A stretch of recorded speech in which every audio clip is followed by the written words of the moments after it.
तो हम लोग जो है वो क्वेश्चन डिस्कस कर रहे थे। हम लोग जो है वो क्वेश्चन ये डिस्कस कर रहे थे कि पशु शरीर में जल की कितनी प्रतिशत मात्रा होती है। ठीक है, तो जैसे कि मैंने आपको बताया कि इन ऑप्शन को कैंसिल कर लेना है। ठीक है, इन ऑप्शन को कैंसिल करके मैं आपको एक नई टेबल बताने जा रहा था। एक टेबल आप अपने कॉपी में नोट कर लीजिए। उस कॉपी में जो बनाई हुई टेबल है उसको आपको कई सारे आंसर मिल जाएंगे। ठीक है, आप लोग एक कॉपी में टेबल बना लीजिए जल्दी से मेरे साथ साथ। हम लोग एक क्वेश्चन से मिल के मिला करके हम लोग कई सारे क्वेश्चन क्लियर करेंगे। ठीक है, चलिए टेबल बना लीजिए।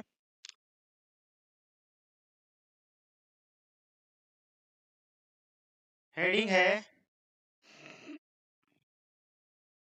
हेडिंग है पशु शरीर पशु शरीर पशु शरीर का रासायनिक संगठन। पशु शरीर का रासायनिक संगठन। पशु शरीर का रासायनिक संगठन। ठीक है,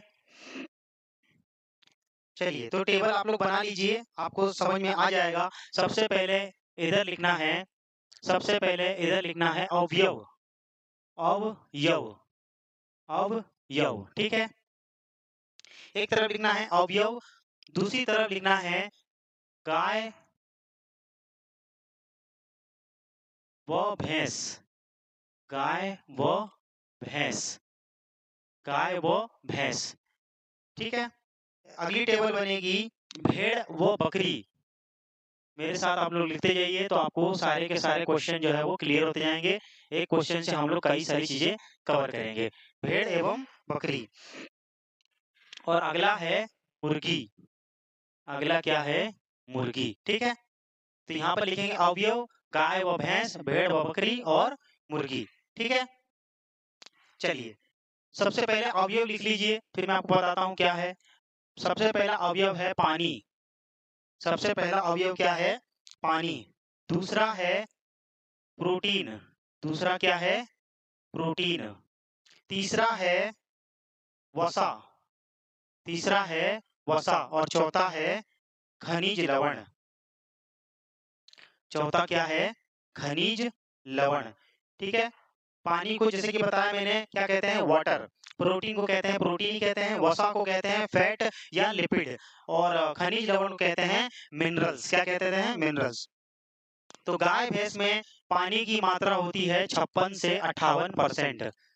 ये सब परसेंट में चलेगा। ठीक है, 56 से 58%।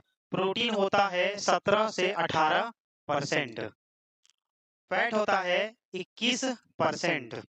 और मिनरल होते हैं 5%। 5%। तो इसको आप लोग अपनी कॉपी में नोट करते जाइए। चलिए अगला क्या है? भेड़ व बकरी। तो भेड़ व बकरी में पानी होता है 60%। ठीक है, प्रोटीन होता है 17%। वसा होती है 20% और खनिज लवण होते हैं 3%। ठीक है, चलिए मुर्गी में इनकी मात्रा होती है, पानी की मात्रा होती है 56%। प्रोटीन होता है 21%। ठीक है, वसा होती है 19%। ठीक है, और खनिज लवण होता है 3 से 3.5%। ठीक है, तो आपको क्लियर हो गया। आपको क्लियर हो गया होगा जैसा कि देख के लग रहा है। अब आपसे क्या पूछा गया था कि एक पशु शरीर में, अब पशु का मतलब होता है कि यहाँ पर अगर आपको कुछ ना बोले तो आपको समझना है कि यहाँ पर गाय की ही बात हो रही है। किसकी बात हो रही है? गाय की। तो गाय के शरीर में पानी कितना होता है? 56 से 58%। तो आप लोग याद करेंगे। लेकिन देखिए एक ही क्वेश्चन से हम लोगों ने कितनी सारी चीजें कर ली है। ठीक है, गाय भैंस में आपको कुछ भी पूछ दे बता दोगे, भेड़ बकरी में आपको कुछ भी पूछे तो बता दोगे, और मुर्गी में अगर आपको कुछ भी पूछा तो आप लोग बता दोगे। ठीक है, चलिए आगे बढ़ते हैं हम लोग।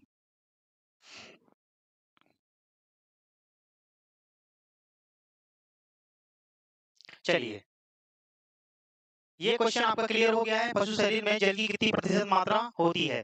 अगला क्वेश्चन है मोटे चारे में तंतुमय पदार्थ की मात्रा कितनी होती है। ठीक है, मोटे चारे में तंतुमय पदार्थ की मात्रा कितनी होती है। ठीक है, देखिए होता क्या है, जो चारे होते हैं चारे, जो चारे होते हैं ना, चारे का मतलब होता है जो हम लोग पशुओं को खाने के लिए इस्तेमाल में लाते हैं, उसको कहते हैं चारे। ठीक है, चारे जो होते हैं वो दो प्रकार के होते हैं। ठीक है, एक होता है रफेज, एक होता है रफेज। इसको कहते हैं हम लोग मोटे चारे। क्या कह देते हैं? मोटे चारे। इसको मैं अगली स्लाइड पे अच्छे से बता रहा हूँ आपको। ठीक है, यहाँ पर जगह नहीं बचेगी, यहाँ पर जगह नहीं बचेगी, मैं आपको आगे समझा रहा हूँ अच्छे से, आपको क्लियर हो जाएगा। ठीक है, देखिए होता क्या है कि चारे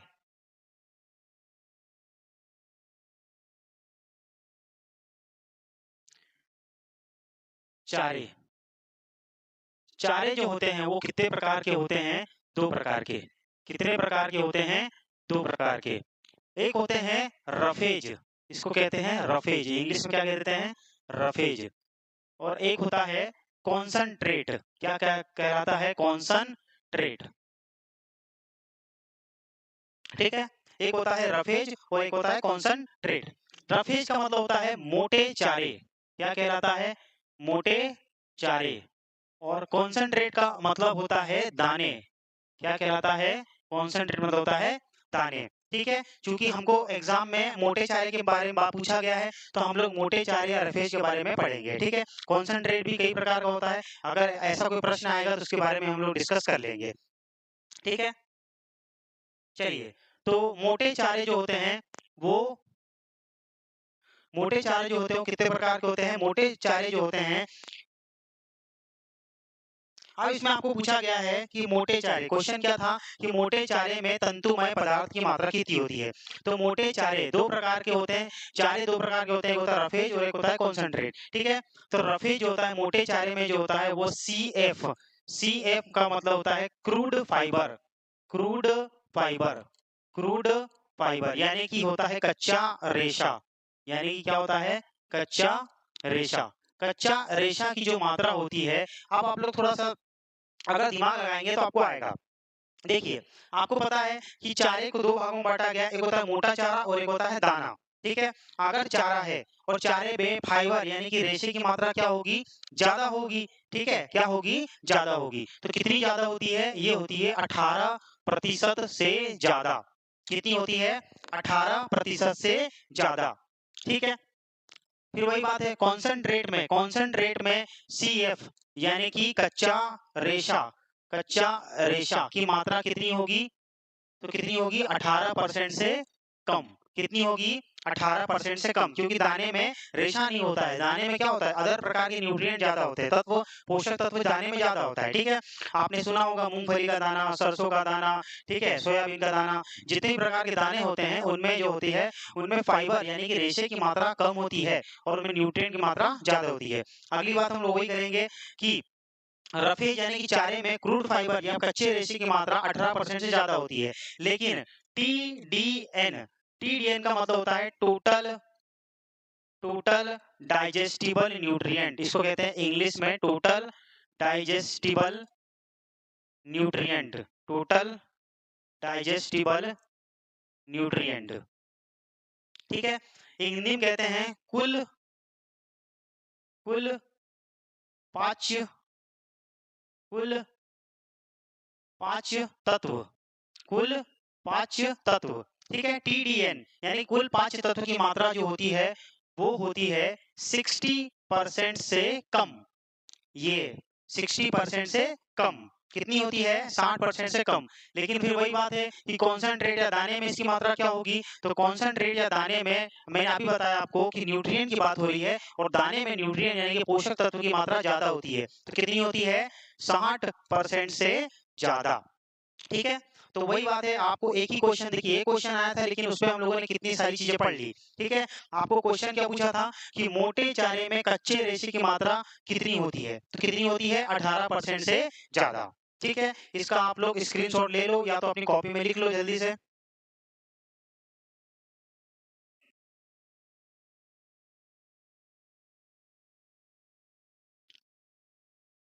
जल्दी से आप लोग इसको लिख लीजिए या स्क्रीनशॉट ले लीजिए, मेरे साथ ही आपको पढ़ते जाना है।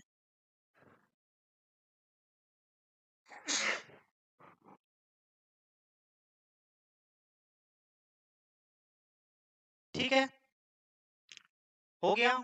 चलिए आगे बढ़ते हैं हम लोग। मैं इसको डिलीट कर दूं क्या? चलिए आगे बढ़ते हैं हम लोग।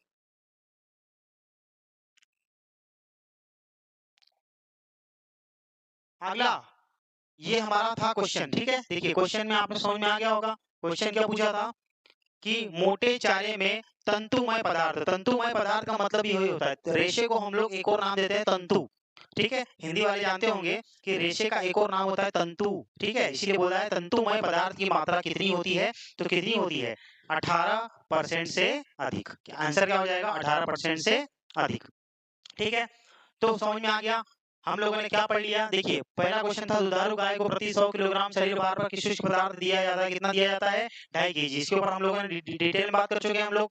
अगला क्वेश्चन क्या था, कौन शरीर तापक्रम स्थिर रखने में मदद करता है, तो कौन करता है, जल या वाटर करता है। अगला क्या था, पशु शरीर में जल की प्रतिशत मात्रा कितनी होती है, तो ये तो ऑप्शन ही गलत है। इसके बारे में मैंने आपको पूरा डिटेल में समझाया है कि गाय भैंस भेड़ बकरी या मुर्गी हो, उसमें प्रोटीन जल वसा और खनिज लवण यानी कि मिनरल कितने होते हैं, उसके बारे में हम लोग बात कर चुके हैं।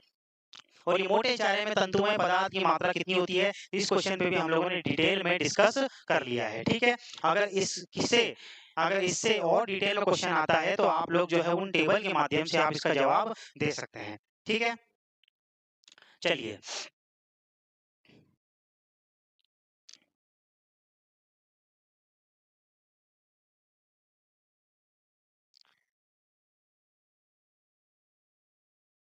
अगला क्वेश्चन है, पांचवा क्वेश्चन, पशु आहार में प्रमुख रूप से कितने तत्व पाए जाते हैं। पशु आहार में प्रमुख रूप से कितने तत्व पाए जाते हैं, ठीक है। तो इसका सही आंसर क्या हो जाएगा, इसका सही आंसर है 6। कितने हैं 6, याद करना है आपको, ठीक है।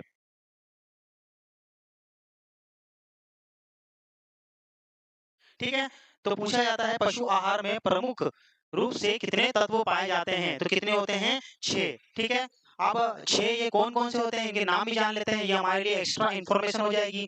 तो आप सभी लोग लिख लीजिए कि ये 6 तत्व, ये 6 तत्व जो है वो कौन से हैं, ठीक है। तो अपनी कॉपी में अगर आप नोट्स बना रहे हैं तो आप ये 6 तत्व लिख लीजिए, ठीक है। सबसे पहला है कार्बोहाइड्रेट, कार्बोहाइड्रेट, सबसे पहला क्या है कार्बोहाइड्रेट, ठीक है। पहला क्या है, सबसे पहला कार्बोहाइड्रेट। दूसरा है प्रोटीन, दूसरा क्या है प्रोटीन, ठीक है। पहला है कार्बोहाइड्रेट, दूसरा है प्रोटीन, तीसरा है वसा, तीसरा क्या है वसा, ठीक है। पहला है कार्बोहाइड्रेट, दूसरा है प्रोटीन, तीसरा है वसा, चौथा है खनिज लवण। क्या है चौथा, खनिज लवण, खनिज लवण, चौथा क्या है खनिज लवण, ठीक है। पहला क्या है, सब लोग बोलिए कार्बोहाइड्रेट, दूसरा प्रोटीन, तीसरा वसा, चौथा खनिज लवण, पांचवा है विटामिन, पांचवा क्या है विटामिन, जी हाँ पांचवा क्या है विटामिन, और छठवा क्या है जल, जल बिना तो जीवन नामुमकिन है, ठीक है। तो ये जो 6 तत्व होते हैं ये हमारे पशु शरीर में प्रमुख रूप से पाए जाते हैं, ठीक है। पशु आहार में प्रमुख रूप से पाए जाने वाले तत्व कौन कौन से हैं, ये 6 हैं, ठीक है। तो इसको अब लिख लो जल्दी से, ठीक है। लिख लो या तो स्क्रीनशॉट ले लो, ठीक है। आप अपने बाद में भी इस वीडियो खत्म होने के बाद भी आप लोग इसको लिख सकते हैं, ठीक है।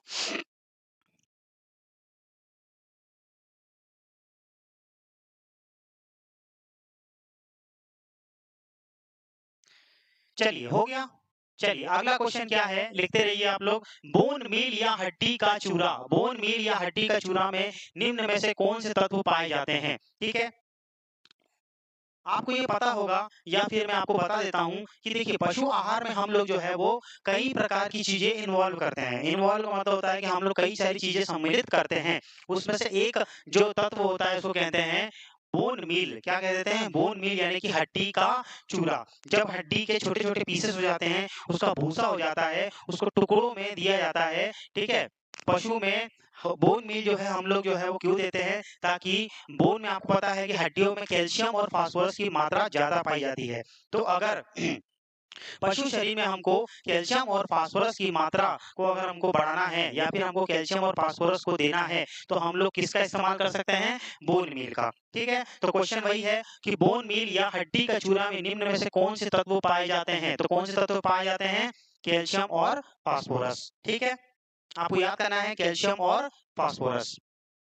अगला क्या है, अगला क्वेश्चन है सातवां, निम्न में से कौन फलीदार हरे चारे के अंतर्गत आता है, निम्न में से कौन फलीदार हरे चारे के अंतर्गत आता है। ठीक है, तो अब देखिए ध्यान देंगे आप लोग, यहाँ पर देखिए यहाँ पर दो चीजें हैं, फलीदार भी होना चाहिए और हरा चारा भी होना चाहिए, फलीदार भी होना चाहिए और हरा चारा भी होना चाहिए। फलीदार का मतलब होता है लेग्यूम, लेग्यूम का मतलब दालें। ठीक है, तो इसका सबसे अच्छा क्या आंसर हो जाएगा, बरसीम और लूसर्न। ठीक है, बरसीम और लूसर्न। ठीक है, अगर आपको ये चीज नहीं आ रही है, अगर ऐसे क्वेश्चन को क्या करना चाहिए, ऑप्शन काट के देखो। लिखा है फलीदार, फलीदार का मतलब क्या होता है, लेग्यूम। क्या मक्का और बाजरा लेग्यूम है क्या, नहीं, ये तो अनाज है। ये क्या है, अनाज है, तो ये तो कट गया। ये चरी, चरी भी क्या फलीदार है क्या, नहीं, ये भी नहीं है। जई, जई यानी कि ओट, ये भी क्या है भाई, मोटा अनाज है, क्या है ये, मोटा अनाज है, तो ये भी कैंसिल हो गया। तो बचा कौन, बरसीम एंड लूसर्न। इसका आंसर करेक्ट क्या होगा, बरसीम एंड लूसर्न फलीदार हरा चारा है। ठीक है, चलिए अगला क्वेश्चन क्या है, आठवां क्वेश्चन, 1 ग्राम वसा में कितनी कैलोरी ऊष्मा प्राप्त होती है। ठीक है, क्वेश्चन पूछने का मतलब ये है 1 ग्राम वसा से कितनी कैलोरी ऊष्मा प्राप्त होती है। ठीक है, देखिए हम लोग हो गए या कोई सा भी पशु जानवर पक्षी अगर कोई खाना खाता है, तो वो खाना जो होता है वो पचता है, जब पचता है तो किस में बदल जाता है, कार्बोहाइड्रेट, प्रोटीन या फिर मिनरल में या फिर फैट में जाके वसा में जाके बदल जाता है। ठीक है, इसी रूप में हमारे शरीर में या पशु के शरीर में जो ऊर्जा होती है वो संचित होती है। ठीक है, स्टोर हो जाती है। हम लोग जो खाना खाते हैं वो हमारे खाना जो होता है वो अंदर जाके कार्बोहाइड्रेट, प्रोटीन, मिनरल और फैट के रूप में हमारे शरीर में जाके स्टोर हो जाता है। जब भी जरूरत पड़ेगी हम लोग कोई काम करेंगे तो यही एनर्जी के रूप में हमारे शरीर को एनर्जी प्रोवाइड करेंगे। ठीक है, तो यहाँ पर क्वेश्चन पूछा गया है कि 1 ग्राम वसा में कितनी कैलोरी ऊष्मा प्राप्त होती है। ऊष्मा का मतलब होता है ऊर्जा। ठीक है, ऊष्मा का मतलब क्या होता है, ऊर्जा। जब हमारे शरीर को एनर्जी की आवश्यकता होगी तो ये वसा, 1 ग्राम वसा से हमको कितनी ऊर्जा मिलेगी या पशु शरीर को कितनी ऊर्जा मिलेगी। ठीक है, अब ये केवल पशु के लिए नहीं है, ये यूनिवर्सल है कि 1 ग्राम वसा से कितनी ऊष्मा या ऊर्जा निकलेगी। ठीक है, तो इसके लिए एक यूनिवर्सल लॉ है, एक यूनिवर्सल नियम है। वो यूनिवर्सल नियम क्या है, इसको मिटा देता हूं मैं।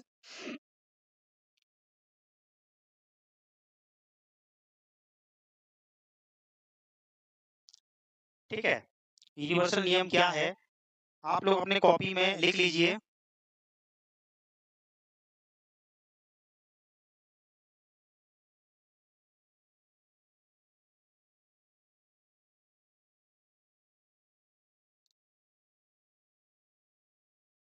चलिए इसको हम लोग जो है वो अगली स्लाइड पे ले लेते हैं, इस पे थोड़ा डिस्कस करना पड़ेगा। ठीक है, इस एक क्वेश्चन से आपको 2-3 क्वेश्चन और डिस्कस होंगे। ठीक है, आप अपनी कॉपी में एक तो 3 पॉइंट लिख लीजिए, नोट। क्या लिखेंगे, नोट, नोट। ठीक है, नोट। पहला पॉइंट है कि 1 ग्राम 1 ग्राम कार्बोहाइड्रेट, 1 ग्राम कार्बोहाइड्रेट एवं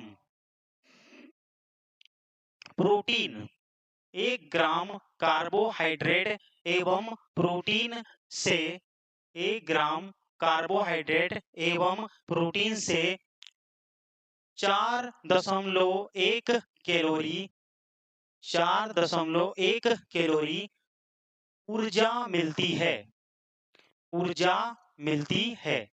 ठीक है, इसका मतलब क्या होता है कि जब कार्बोहाइड्रेट एवं प्रोटीन का जब हमारे शरीर को ऊर्जा देने की बात आएगी, तो 1 ग्राम कार्बोहाइड्रेट एवं 1 ग्राम प्रोटीन से हमारे शरीर को या किसी के भी शरीर को कितनी कैलोरी ऊर्जा मिलेगी, 4.1 कैलोरी ऊर्जा मिलेगी। ठीक है, दूसरा पॉइंट है 1 ग्राम वसा से 1 ग्राम वसा से 9.3 कैलोरी 9.3 कैलोरी ऊर्जा मिलती है। ठीक है, यानी कि जब हमारे शरीर में ऊर्जा की आवश्यकता पड़ेगी तो इस 1 ग्राम वसा से कितनी ऊर्जा मिलेगी?